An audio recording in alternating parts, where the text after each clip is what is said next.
Welcome to the Slop Farm. Enjoy the video. You start by opening File Explorer so you work directly where the preview pane appears. Press Windows plus E to launch it fast. This skips extra navigation. Once the window is open, look to the ribbon and click the View tab.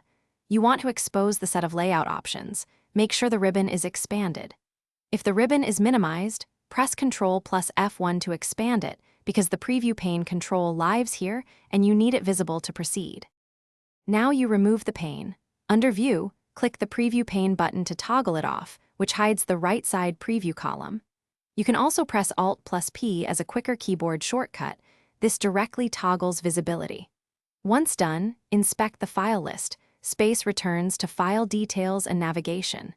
Make sure thumbnails and details are intact. Turning off the preview pane does not delete files or change file associations. It only hides the temporary pane that previews file contents. To finish, close File Explorer and reopen it so your change persists across sessions, and verify the preview pane remains hidden. If it reappears, open Folder Options and click Restore Defaults to reset any saved folder view that might force the pane back. Once done, make sure no third-party file managers or shell extensions are re-enabling preview. Disable them temporarily. If problems continue, reboot your PC. This clears transient state and ensures the view preference applies consistently across user sessions. Thanks for watching. Consider subscribing if we helped you today.